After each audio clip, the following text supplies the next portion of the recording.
El patrón le había quitado la cadena hacía un rato, y eso había sido interpretado como un gesto a su favor. Hola, yo soy Lanita Sam y esto es Anota Eso. En este episodio les hablaré sobre mi experiencia leyendo la historia de Iqbal. Este es un libro basado en hechos reales, contado por una de las sobrevivientes de trabajo infantil y explotación en Pakistán a finales del siglo XX. Fátima nos introduce al libro comentando lo extraña que se siente en el nuevo país en el que está, Italia, donde tiene nuevos jefes que la tratan bien, que le dan labores que hasta le agradan mucho, como limpiar la casa, cuidar a los hijos de la dueña, compartir momentos con sus hermanos menores y también tener el privilegio de vivir con ellos. Pero no todo siempre fue así. Y es en la noche cuando a Fátima le atrapa la melancolía y los recuerdos de Iqbal, la persona por la que tuvo la oportunidad de vivir una realidad diferente y salir del mundo de la explotación infantil en Pakistán. Este libro llegó a mí gracias a la recomendación, o más bien la solicitud, de una profesora hace varios años en el colegio. Teníamos la tarea de leer este libro y después hacer exposiciones, lo típico.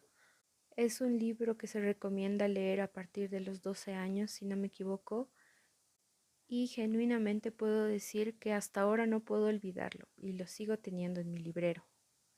Lo releí en pandemia también y en esa ocasión tomé notas que me había olvidado la primera vez que lo leí. Una de ellas fue lo diferente que es leer un libro en diferentes épocas de tu vida. La primera vez que leí este libro lo tomaba un poco como fantasía, como algo tal vez demasiado terrible como para que pase en la vida real, pero ya cuando lo lees siendo adulto y con mayor conciencia de que estas cosas pasan y siguen pasando en el mundo, pues es muy diferente. Iqbal fue un niño que a los 4 años fue vendido por sus padres para pagar la boda de su hermano mayor, algo muy normal en aquella época en Pakistán. Los padres recibieron 600 rupias a cambio de su hijo, que son aproximadamente $12. Iqbal fue obligado a trabajar más de 12 horas diarias, encadenado a un telar, sometido a golpes. El tiempo pasaba y los padres de Iqbal no volvían por él o se seguían prestando más dinero, por lo que Iqbal tenía que quedarse más tiempo. La mafia de la alfombra eran quienes se encargaban de hacer que los padres se endeuden a tal punto de que no puedan lograr pagar y sus hijos se queden la mayor cantidad de años posible.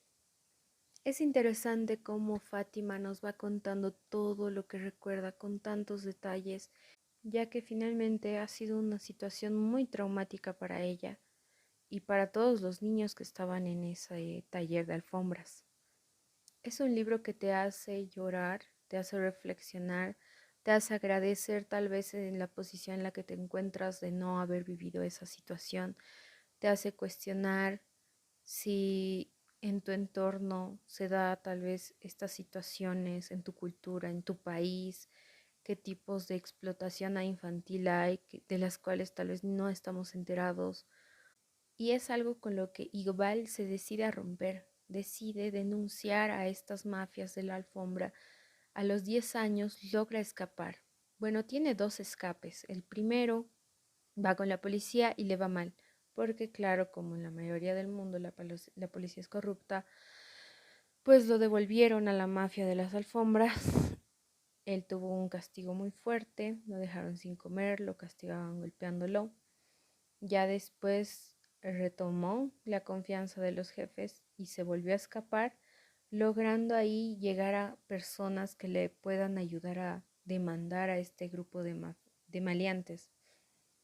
Entonces, gracias a la valentía de este niño, muchos niños pakistaníes pudieron ser liberados de la explotación infantil que vivían. Varios decidieron o aceptaron formar parte de familias o tener nuevos jefes en otros países con una atención más digna, como es el caso de Fátima. Y en esto uno podría pensar, pero son niños, no tendrían que estar trabajando. Y en parte es cierto, pero no todos tuvieron la oportunidad de ser directamente adoptados por familias para ser tratados como hijos, sino que varias familias los aceptaron, pero claro, todavía a cambio de un trabajo, pero un trabajo digno, no un trabajo explotador como era el tema de las alfombras. Finalmente, Iqbal se convierte en un símbolo de la libertad infantil y de la lucha contra la explotación infantil, pero como aquellos que se atreven a desafiar a estos grupos explotadores, abusadores, tuvo la mala fortuna de, por haber decidido ir a visitar a su tierra natal después de tanto tiempo de estar en el extranjero, justo cuando visita su tierra, es asesinado el 16 de abril de 1995 y desde entonces se conmemora esa fecha como una fecha importante contra la explotación infantil. La historia de Iqbal es esa muestra de cómo hay personas que se atreven a pelear por otros, a pelear por los que tal vez no se atreven, por los que tienen miedo o por los que ni siquiera saben que pueden defenderse. Leer este tipo de historias hace que la conciencia respecto a este tema siga despierta, que en la medida en la que podamos, en nuestros contextos y entornos, podamos defender lo que es la libertad humana, porque lamentablemente en nuestra actualidad son situaciones que siguen pasando de otras formas o de tal vez de las mismas, pero siguen pasando. Actualmente hay un fuerte movimiento por la película The Sound of Freedom, donde cuentan una historia del tráfico de niños a un nivel mundial, donde también hay personas valientes como Iqbal que están luchando contra este tipo de atrocidades. En conclusión, puedo decir que leer este tipo de historias, verlas en el cine, saber más al respecto, puede doler mucho porque finalmente son temas muy fuertes, son situaciones muy dolorosas las que vive mucha gente y también da rabia, da frustración que pasen estas cosas, que le pasen a los niños, preocupación por los niños de tu entorno. Es una bola de emociones muy gigante, pero muy necesarias de sentir y de conocer. Para cerrar, les recomiendo volver a esos libros que tal vez los han marcado en su infancia o en su juventud y los relean después de tantos años para ver qué pasa, cuál es el efecto, qué cosas nuevas han entendido, cuáles han cambiado y así. Eso es todo por mi lado y recuerda, si hay algo que llamó tu atención, no olvides anotarlo.